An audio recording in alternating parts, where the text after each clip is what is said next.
C'est l'histoire de comment Dieu était à la recherche d'une épouse pour son fils. Chaque livre est différent d'un autre livre et j'essaye de vous donner les clés afin que vous puissiez par vous-même comprendre.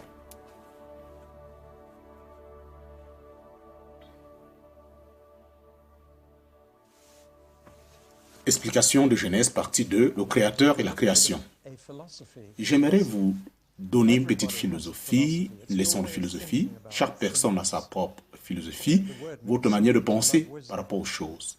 Le peuple veut dire juste aimer ou trouver la réponse à certaines grandes questions. Mais dans notre monde, il y a beaucoup de philosophies qui sont à l'œuvre. Les médias, il y a beaucoup de manières de philosopher. Si vous acceptez Genèse chapitre 1, ça veut dire qu'il y a beaucoup de philosophie qui est révélée. J'ai juste révélé une liste de ces petites philosophies. Ce mot « ism », il n'y a que 2 isms pour lesquels moi je suis content. Le baptême et l'évangélisation. Tous les autres isms sont des types de philosophie. On a la philosophie humaine. Nous avons Genèse 1, l'athéisme qui dit qu'il n'y a pas de Dieu, l'athéiste qui dit qu'il n'y a pas de Dieu. Et nous avons l'agnosticisme qui dit « je ne sais pas où ce Dieu y est », alors que Genèse dit que Dieu existe. L'animisme consiste à croire en plusieurs esprits qui contrôlent notre monde, les esprits des montagnes, les esprits des eaux. Et voilà comment le polythéisme, c'est croire en plusieurs dieux. Genèse chapitre 1 ne marche pas. Le dualisme, c'est croire en 2 dieux, un Dieu bon, un Dieu mauvais. Le Dieu bon est responsable des bonnes choses, le mauvais Dieu est responsable des mauvaises choses. Ça, c'est pas la philosophie biblique. Le monothéisme croit en un seul Dieu, une seule personne. Le judaïsme croit en cela, l'islam croit en cela. Et Genèse aussi révèle cela en parlant d'une trinité. Le déisme croit en la création de Dieu, mais ce Dieu ne peut pas contrôler ce qu'il a créé et les choses sont en train de se développer tel qu'on voit. Ainsi, le déisme, même jusqu'à l'Église, on le voit. Croyez-vous que Dieu peut changer le monde? Si vous ne croyez pas, vous êtes du déisme. Vous croyez que Dieu a créé, mais il ne peut pas contrôler. Ainsi, le théisme ne croit pas seulement que Dieu est le créateur du monde, mais il est celui-là qui contrôle toutes choses. Et ainsi, le théisme est l'une des philosophies bibliques, si je peux dire ainsi. Et l'existentialisme croit en un Dieu qui fait des expériences, nos affirmations et nos déclarations. Et ainsi, l'humanisme croit que l'homme est Dieu, le rationalisme croit que la raison c'est Dieu, le matérialisme croit uniquement au matériel et le mysticisme croit uniquement au spiritualisme et le monisme croit à la matière et à ce qui est spirituel qui est une seule chose. Et le panthéisme croit que toute chose est Dieu. Et l'une de ces versions, c'est le panenthéisme, que Dieu est en toutes choses. Lorsque tout ceci est établi, si vous voulez un isme puisse vous représenter, ce qui est biblique, c'est la théonisme, c'est-à-dire 3 personnes en un qui créent. Voilà la façon biblique de penser qui nous ramène à Genèse chapitre 1 et qui va jusqu'au dernier chapitre de la Révélation. Alors, nous avançons. Nous quittons la partie intellectuelle pour entrer dans Genèse chapitre 1 lui-même. Et la première chose qui étonne, c'est le style de ce Genèse chapitre 1. Il n'est pas écrit dans un langage scientifique. Alléluia pour cela. Un autre thème. Et même dans notre monde scientifique, peu de personnes auraient compris. Je vais placer cette image-là afin que vous voyez un peu de quoi il s'agit. Lorsque il dit, et Dieu dit, regardez les calculs qui sortent de ce mot. Et Dieu dit qu'il est la lumière et la lumière fut. Vous voyez, voilà la forme scientifique. Vous vous rendez donc compte que, heureusement que Genèse n'a pas été écrit dans un langage scientifique, sans ça personne n'aurait pu comprendre ce monde. Il est écrit dans une langue très simple. Par exemple, nous avons 3 types de végétation dans Genèse chapitre 1, les herbes, les plantes et les arbres. Vraiment très simple. Ils l'ont catégorisé de manière très simple. Les herbes, les plantes et les arbres. Ainsi, nous avons 3 types d'animaux mentionnés dans Genèse chapitre 1, les animaux domestiques, les animaux qu'on doit pouvoir manger et les animaux sauvages. Alors, cette classification simple, elle est comprise par chaque personne et de n'importe où. 3 types de plantes, 3 types d'animaux, dépendant de la relation que nous avons avec eux. C'est ce que nous disons de manière simple. Il n'y a que 66 choses qui sont séparées dans Genèse. Et c'est remarquablement petit. Et néanmoins, chacune de ces paroles, on les trouve dans chaque langue de chaque pays. Ainsi, Genèse chapitre 1 a été donc une forme qui a été traduite de manière très simple. Alors, il faut un génie pour écrire aussi de manière simple. Alors, Dieu, tel que chaque personne, s'est rassuré que tout le monde puisse lire. Vous n'avez pas besoin de pouvoir lire de manière prétentieuse. Et ce qui est intéressant pour les écrivains, on peut tester lorsque vous prenez beaucoup de sentences, beaucoup de mots pour pouvoir tester et vous mettez tout ceci, la forme mathématique, et ceci est ressorti et vous pouviez savoir exactement qui peut lire. Et c'est ainsi qu'on peut lire les écrits scientifiques. Par contre, Dieu voulait que l'histoire de la création, toute l'humanité, que chacun, dans chaque langue, puisse le lire. C'est pourquoi Dieu se rassurait que ça soit très simple pour toutes les langues. Et le résultat, c'est que même l'enfant peut lire Genèse chapitre 1 et avoir le message. Et cela peut être traduit dans toutes les langues. Cela prend beaucoup de sagesse pour rendre les choses simples. Ainsi, Einstein pouvait établir sa théorie de la relativité. Il a dit qu'une minute assis semble plus longue qu'une heure parlant avec quelqu'un. Et cela prend beaucoup de sagesse pour que les choses soient aussi simples. Et tout le monde peut maintenant comprendre la théorie de la relativité. Dieu voulait aussi que les choses soient simples. C'est pourquoi il n'a pas écrit un langage scientifique, il a juste écrit de manière très simple. Dieu est le sujet et se révélant par la parole, par l'esprit, lorsque les lettres révèlent que nous puissions faire, les verbes sont très simples. Je vais devoir faire la différence entre créer et fabriquer. Ainsi, créer veut dire faire quelque chose à partir de rien. Et ceci n'intervient que 3 fois dans le livre de la Genèse, parlant de la vie de l'homme. Ce n'est que ces 3 points où on parle de Dieu qui crée quelque chose de nouveau.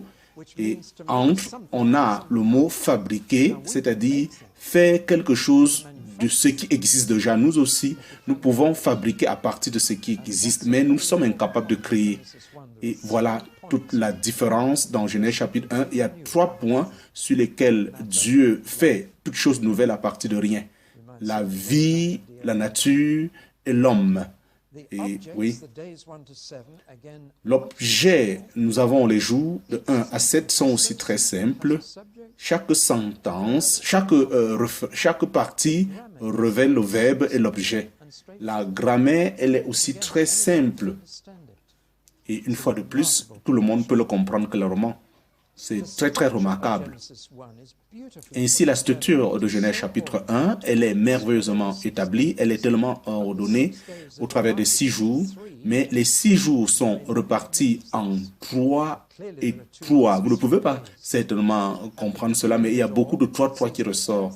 Ainsi, au début, il est dit que la terre n'était pas habitable et on ne pouvait pas l'habiter. Elle n'avait aucune forme et elle était vide ou vide. Et Dieu a pris 3 jours pour former et 3 jours pour permettre qu'elle soit habitable. Ainsi, dans les 3 premiers jours, Dieu a créé un environnement. Dans les deuxième, troisième jour, il a créé des choses individuelles qui pouvaient vivre dans cet environnement. Ainsi, Dieu œuvre des choses dans l'ordre, il prépare l'environnement et ensuite il met la créature. Il y a ainsi une merveilleuse correspondance entre les premiers 3 jours et les derniers 3 jours. Les premiers 3 jours, il a créé un environnement par contraste, la contraste entre la lumière et les ténèbres, les étoiles et les océans, la terre et le ciel. Il crée clairement une distinction qui nous permet de voir les choses plus clairement. Ainsi, après avoir créé cela, les 3 premiers jours, il met les plantes. Maintenant, il peut donc créer les habitants. La lumière et le soleil, ce sont des habitants qui vivent dans un domaine. C'est un point très important ici. Ainsi, la lumière des ténèbres est d'état général. Là, nous avons des choses spéciales. La lumière, le soleil et la lune, qui sont des étoiles. Ainsi, les étoiles, le ciel, où il y a les oiseaux et les poissons. Ainsi, 6e jour, sur la terre ferme, nous avons les animaux et les humains. Combien d'entre vous avez pu nommer ce parallèle entre quelque peu d'entre vous? C'est très remarquable de voir cet ordre merveilleusement fait. Dieu est en train de faire des choses dans un ordre très précis. Il est en train d'amener l'ordre hors du chaos qui s'est passé. Je vous ai expliqué à la dernière enseignement que Genèse est mathématiques. Ainsi, les 3 figures qui reviennent continuellement au travers de ces rencontres, sont 3, 7 et 10. 3 est ce que Dieu est, 7 est la perfection dans l'Écriture et 10 est ce qui est accompli. Lorsque vous voyez les 3, 7, 10, c'est très remarquable. Il n'y a que 3 points où Dieu crée, 3 aspects où Dieu crée quelque chose. 3 fois, Dieu appelle les choses par le nom. 3 fois, Dieu fabrique des choses. 3 fois, il bénit des choses. Tout, même en anglais, vous allez voir ça en 3. Les verbes sont en 3. Et les 7 fois, il est dit que Dieu a vu que c'était bon. 7 fois, il est dit ainsi. Il y a 7 jours aussi. Ainsi, la première sentence, c'est 7 mots en hébreu. Et les dernières sentences, c'est des sentences de 7 mots aussi que Dieu révèle, non pas seulement en anglais. Mais vous deviez tenir compte de ce que je dis. Au travers de tout ceci, c'est un grand contraste. Lorsqu'on parle des Babyloniens qui ont pu aussi parler de leur création, c'est très compliqué chez eux, les Babyloniens. Mais quand on compare avec la simplicité de la parole de Dieu, vraiment, vous n'avez pas de doute que c'est Dieu qui a pu écrire. Ainsi, je vais aller un peu expliquer nos problèmes, mais avant d'y aller, essayons d'établir quelques points et la simplicité de Genèse chapitre 1. Je pense que je peux le faire de manière très simple en imaginant un livre des enfants qui explique comment une maison a été bâtie. Et si vous voulez écrire un livre pour enfants, vous deviez simplifier les choses. Premièrement, vous mettez les briques. Deuxièmement, le charpentier arrive pour mettre les portes et les toits. Et le plombier, troisièmement, arrive pour installer tout ce qu'il faut en termes de plomberie. L'électricien arrive pour mettre la partie électrique. Et ainsi, le décorateur arrive et finalement, la maison est prête. Vous voyez, de manière simple, vous expliquez aux enfants et vous l'expliquez les 7 étapes, vous me suivez. Mais ceci est très simple. Et certains qui sont engagés dans ce design pour construire des églises, je sais que la vie aussi n'est pas simple que ça. On doit avoir ce qu'on appelle critique, une fabrication critique. Chacun qui doit œuvrer et chacun qui doit œuvrer à son temps. Et c'est quelque chose de compliqué quand vous le voyez. Mais nous devions aussi savoir concernant la construction.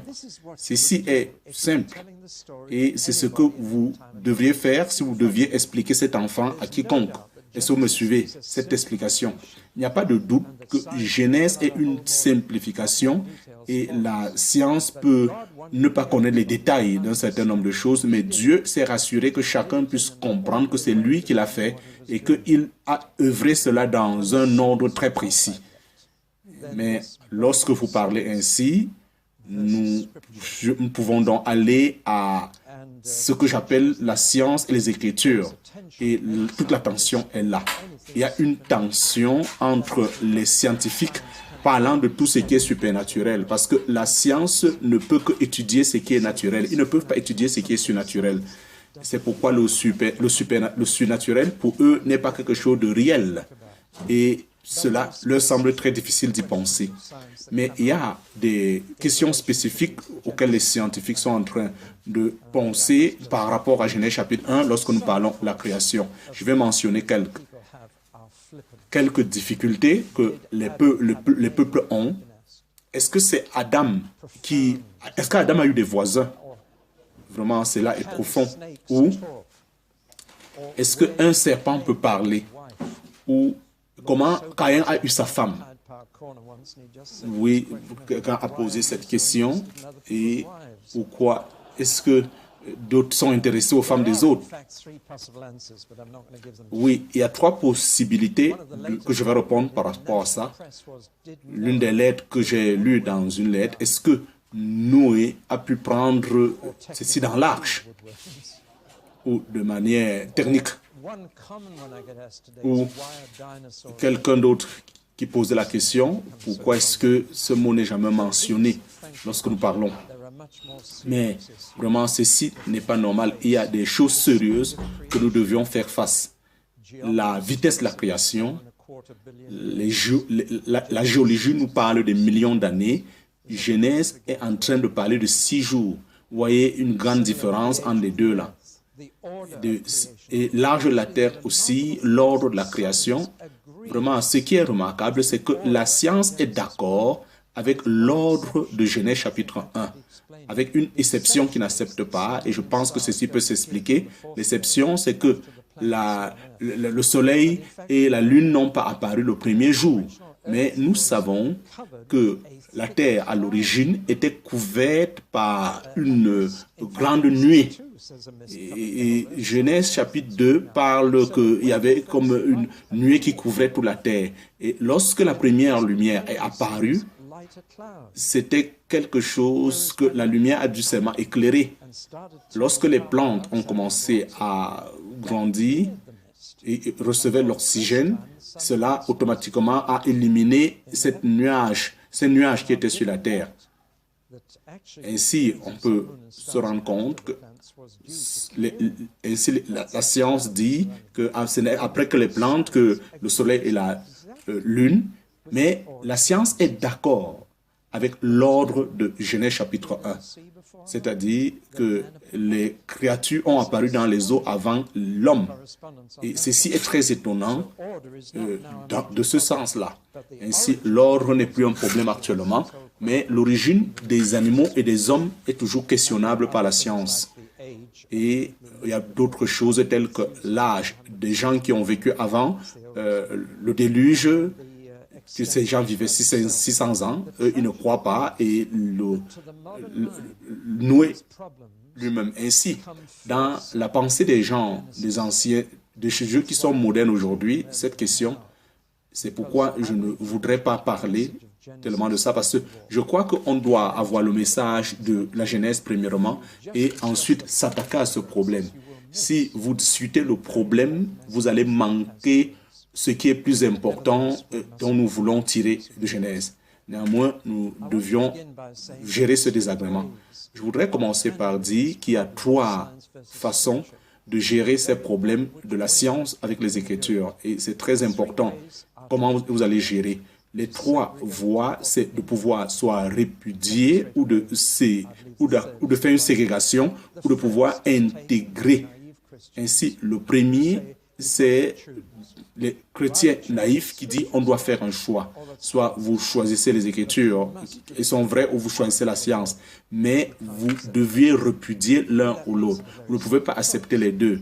Et ceci, c'est un choix simple. Le résultat, c'est que les incroyants croient à la science, les croyants croient aux Écritures. Et ça, ce n'est pas la réponse pour résoudre ce problème. Certainement parce que les scientifiques sont justes dans beaucoup d'aspects. On a tous ces vidéos qui nous présentent des réalités et ainsi on peut se rendre compte comment nos téléphones aussi, toutes ces choses viennent de la science. Donc juste de dire que la science est fausse, vraiment c'est être très insensé d'agir comme ça pour le monde moderne. Mais on ne peut pas aussi dire qu'ils sont tout à fait justes. Mais la voie de la répudiation n'est pas la question. L'un est vrai, l'autre est faux. Et conduit les gens à faire face à des choix. Cela conduit les gens à avoir peur et d'autres peuvent avoir de suicide intellectuel au lieu de croire la Bible. Le deuxième aspect, c'est de garder la science dans les Écritures aussi longtemps que c'est possible et de pouvoir dire que la science est concernée à une partie de la vérité et que ce qui est les Écritures aussi gardent. Ainsi, la science gère l'aspect physique, l'aspect matériel, l'aspect naturel, alors que les Écritures sont concernées par l'aspect moral des Écritures et l'aspect spirituel. Et ceci, la science nous parle de comment et quand le monde a pu exister, alors que les Écritures, de manière très simple, révèlent qui est le Créateur et comment. Et cela devient très simple quand vous séparez cela. Et les deux là peuvent vivre ensemble. Et c'est une approche étrange. Ainsi, la science, elle parle des faits, là où les Écritures sont en train de parler de la valeur. Et nous ne voyons pas, nous ne regardons pas dans la Bible pour voir les faits, mais nous regardons dans la Bible pour voir la valeur. Ça, c'est cet aspect très important lorsque nous parlons, pendant que moi-même j'enseigne à l'Église, mais c'est une solution très faute. Elle fixe ce que nous appelons la pensée grecque, et ainsi nous tenons le spirituel et le physique, nous les séparons. Et ceci renforce la pensée grecque. Et cette pensée-là est très loin. Ainsi, l'hébreu parle de Dieu qui est le créateur et qui a créé ce qui est matériel. Les deux peuvent s'unir. Je ne pense pas que ceci est la réponse. C'est vrai, elle implique de traiter Genèse comme quelque chose qui manque. Ainsi, Genèse 3 devient quelque chose qui n'est pas vrai. Et alors, Adam, à ce moment, devient comme tout autre homme au lieu d'être un seul homme. J'espère que vous comprenez le problème avec ce deuxième aspect. Ainsi, ça devient des histoires de friction qui nous enseignent des valeurs sur Dieu et nous concernant aussi. Nous enseignent comment penser par rapport à Dieu, mais nous ne devions pas les considérer comme des faits historiques. Alors, si vous commencez sur cet aspect et vous traitez Adam et Ève comme juste des histoires qui ont des vérités à l'intérieur, mais non pas une histoire vraie, où est-ce que vous allez donc vous arrêter? C'est quand vous allez lire en continuant. Au départ, les gens disent Adam et Ève, ce n'était pas de réalité. Ils vont dire aussi Noah aussi n'était pas une vérité. L'histoire de Noah a une partie de vérité et ils vont continuer à dire qu'Abraham, Isaac et Jacob aussi, ce n'était pas tellement de vérité. Ils vont continuer à dire que Moïse aussi, ce n'était pas tellement de vérité, c'était des histoires racontées. C'est pourquoi vous allez voir les séries télévisées qui sont en train de traiter l'histoire de Moïse comme n'étant pas vraie, mais que ce n'est pas des faits historiques. Et ainsi, vous allez continuer. Jusqu'à présent, il y a des théologiens qui traitent la religion, la résurrection comme la résurrection et la naissance de Christ comme étant quelque chose qui n'est pas vrai, mais des faits historiques. Alors, pour moi, mon approche, où est-ce que vous allez vous arrêter? Alors, il n'y aura aucune histoire vraie dans la Bible. Ça serait juste des choses qui révèlent des valeurs. Alors que il est dangereux de considérer la Bible ainsi. À défaut, vous allez prendre que la Bible aussi, c'est comme le Coran et toutes ces autres histoires. Ça va perdre sa valeur. Mais je crois que l'histoire de la Bible, Dieu, il est le Dieu de l'histoire et l'histoire nous révèle l'histoire et nous lisons des faits et des vérités et que Jésus-Christ a reconnu Genèse comme étant une réalité. Ainsi, ceci n'est pas la réponse au problème, mais c'est l'une des manières communes auxquelles les chrétiens essayent de manager pour gérer ce problème. Ainsi, les Écritures et la science sont des faits et chacun traite avec un fait qui est très clair.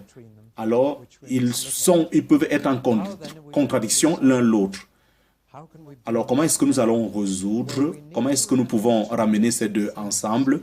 On doit se rappeler de deux choses basiques qui sont très importantes. Et la première chose, c'est la transition et l'investigation dont la science gère. Je veux signifier par là que la science change. Elle est toujours en transition, la science. Et les choses qui autrefois croyaient aux faits scientifiques, aujourd'hui on ne regarde plus ainsi comme des faits scientifiques. La science, elle change sa manière de voir, par exemple. Elle croyait avant que les atomes, c'était des choses tout petites, mais aujourd'hui, nous sommes convaincus que l'atome fait partie de l'univers tout entier. Et dernièrement, on a découvert que le chromosome définit si l'homme doit être homme ou femme. Et présentement, on a jeté cela par la fenêtre et quelque chose d'autre, de différent a été établi. Alors, vous deviez changer votre mentalité.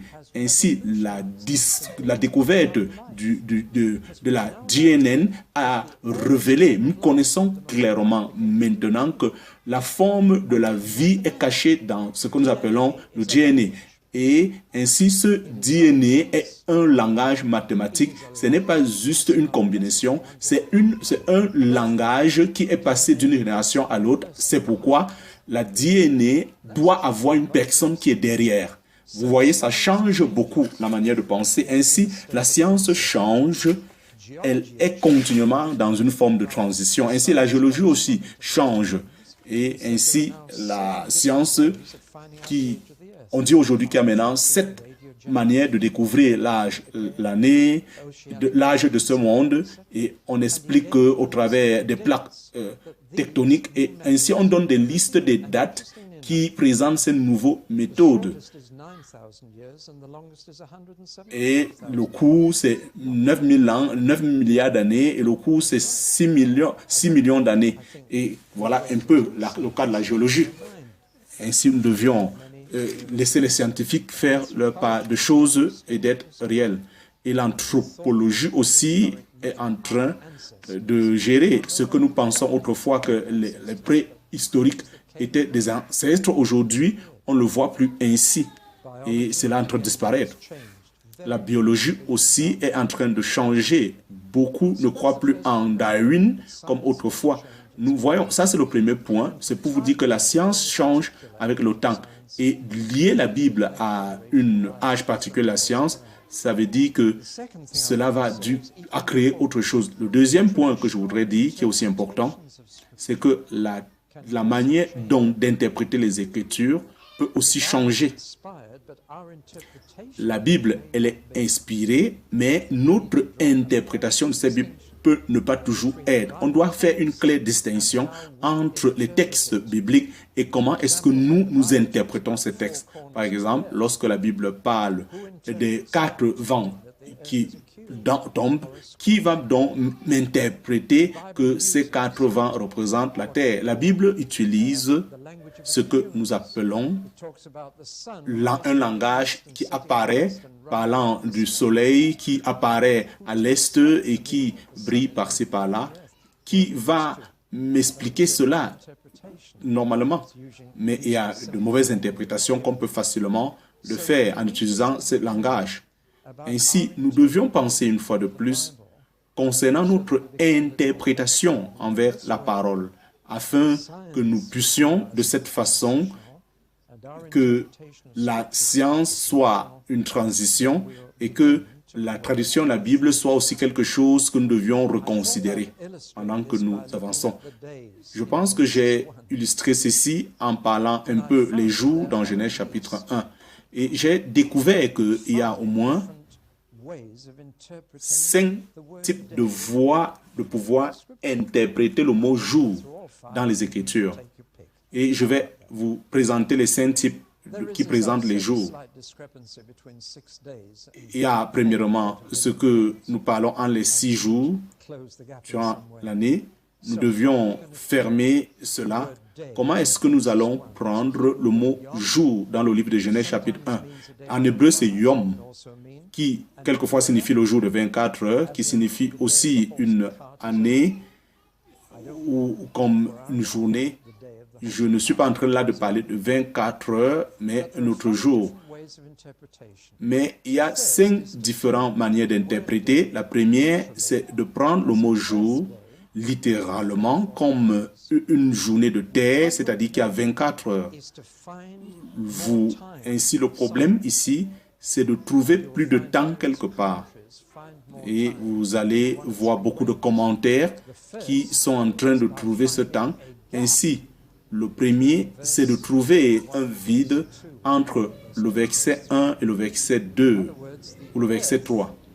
En d'autres termes, la terre, elle est devenue, elle n'avait pas de forme et de vide pendant une longue période. Et durant les 6 jours, Dieu a remis de l'ordre. Ça, c'est une théorie commune que vous pouvez trouver dans beaucoup de Bibles qu'ils écrivent. Mais en fait, les 6 jours, si nous reconstruction, parlons, c'est Dieu qui était en train de reconstruire un monde qui est tombé dans le chaos. Ainsi, la deuxième, c'est d'aller au niveau de cette histoire de Noé et de découvrir de manière géologique comment ça a été daté, ce déluge de Noé. La troisième façon, aussi c'est de cette façon que Dieu a créé des choses en commençant par la théorie. Comment Adam était lorsque Dieu l'a créé? Est-ce qu'il avait 33 ans lorsque Dieu l'a créé? Et dans ce cas, chacun réfléchit. On peut donc dire que tu as 33 ans. Et si vous suivez un peu la théorie, Dieu ne peut pas créer quelque chose d'antique. Il peut fabriquer un arbre qui ressemble qui a 200 ans. C'est bon, c'est une théorie possible. Dieu pouvait le faire. Mais tout ceci sont des voies pour essayer de pouvoir trouver ce que nous appelons le jour comme 24 heures. On a aussi ceux qui prennent le jour comme parlant d'une idéologique, c'est-à-dire que géological, c'est-à-dire que ça prend beaucoup de temps. Et enfin, nous parlons aussi de 6 jours où on peut prendre aussi cet aspect géologique. Ainsi, le troisième point, c'est l'aspect méthodologique qui tient les 6 jours comme juste une méthodologie. C'est une théorie, ce n'est pas réel et on présente l'histoire. Bon, ça aussi, c'est de la mythologie. C'est-à-dire que c'est des jours qui n'existent pas, effectivement. Et ce qui est intéressant, c'est ce professeur de l'université anglaise qui croyait que ces jours étaient dans une forme éducationnelle, c'est-à-dire que Dieu révélait sa création à Moïse. Et ainsi, le premier jour, Dieu dit, Moïse, voici ce que j'ai pu faire. Le deuxième jour, il explique davantage. Troisième jour, davantage. Ainsi, ceci, c'était comme des jours d'école pour Moïse. J'espère que vous êtes avec moi. Et il y a donc 2 formes de cette théorie où Dieu révèle sa création de manière verbale et l'aspect, Dieu le révèle aussi de manière visuelle, tel qu'il a fait dans le livre de Révélation. Ainsi, Dieu permet à Moïse de voir des images et Moïse pouvait voir ces images, la lumière qui se sépare des ténèbres, et Moïse a vu, et il a vu d'autres images de comment est-ce que les eaux sont séparées. La prochaine, il a vu les plantes, les animaux, etc. Donc, c'est une forme d'image. Mais toute cette théorie révèle les images, assume que les jours appartenaient à Moïse pendant qu'il fréquentait. Et la dernière interprétation parle des jours divins. Le temps à ce moment est relatif, dépendant de Dieu, puisque la Bible nous dit qu'un jour peut être comme 1000 ans devant Dieu. Ainsi, Dieu était en train de me dire que toute la création se passe en une semaine. En fait, pour nous, c'est ce que Dieu veut nous dire. Et le point de le dire signifie que quoi? Que si vous prenez le temps géologique, la vie humaine perd toute sa signification. Par exemple, vous rentrez à Cléopas. Si vous rentrez à Cléopas, qu'elle représente l'année de cette terre, et que vous placez 10 plateaux, c'est-à-dire là on peut voir l'âge de la race humaine, et vous rentrez encore un peu en arrière, cela peut représenter l'homme civilisé. Vous voyez, on perd presque toute la signification des choses, des réels. Qui sommes-nous donc? Et vraiment, moi, je crois que la création à ce moment, c'est comme une perte de temps. Par contre, Dieu voudrait atteindre un objectif précis. Ça, c'est la théorie. Ainsi, le 7e jour, notez bien, parce que c'est la fin. C'est tout l'Ancien Testament parle que le 7e jour est un jour de repos. Lorsque on peut voir ainsi, tout dans l'Ancien Testament, il n'y avait rien. Dieu avait déjà fini de créer.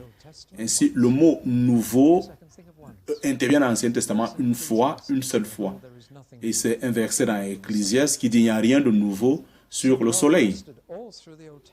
Donc, Dieu s'est reposé pendant tout l'Ancien Testament. Ça va être certainement très long. Alors qu'il y a 5 différents types de pouvoir voir. J'espère que vous comprenez où je suis en train d'aller, mais je ne suis pas impressionné. Ça, ce sont des interprétations.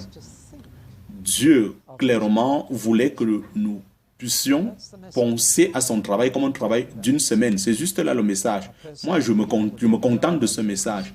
Donc, moi, je crois qu'à la fin, là, on parle des jours de Dieu. Dieu nous donne son angle de vue, que c'est juste une semaine qui lui a permis de travailler. Quelques jours, et on peut le voir en quelques jours, Jésus-Christ est mort. Donc, le temps pour Dieu est très réel. Et cela aussi est relatif envers Dieu. Et nous devions nous rappeler de cela. J'ai juste pris un exemple. Je suis en train de poser la grande question lorsqu'on parle de la révolution, spécialement si l'homme est inclus. Ce que j'ai essayé de faire ici, c'est de vous montrer que nous interprétons la Bible. On doit être parfois très flexible afin de ne pas mal la comprendre. Et je crois que les scientifiques devraient être très humbles. C'est vrai que beaucoup d'entre eux sont en train de devenir humbles pendant qu'ils sont en train de découvrir ce principe dans la création, que toute chose a des causes et des effets. Et la science est en train de devenir très flexible. Et il y a eu un article que j'ai lu et qui était intitulé « La science qui est en train de vouloir prouver l'existence de Dieu ». Vraiment, c'était un titre merveilleux.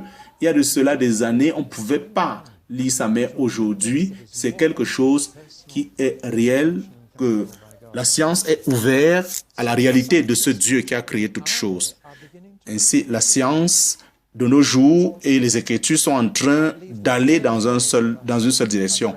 Je crois que la troisième voie que je vous ai présentée, en parlant de l'intégration de la science, elle est nécessaire parce que la science et les Écritures parlent des vérités.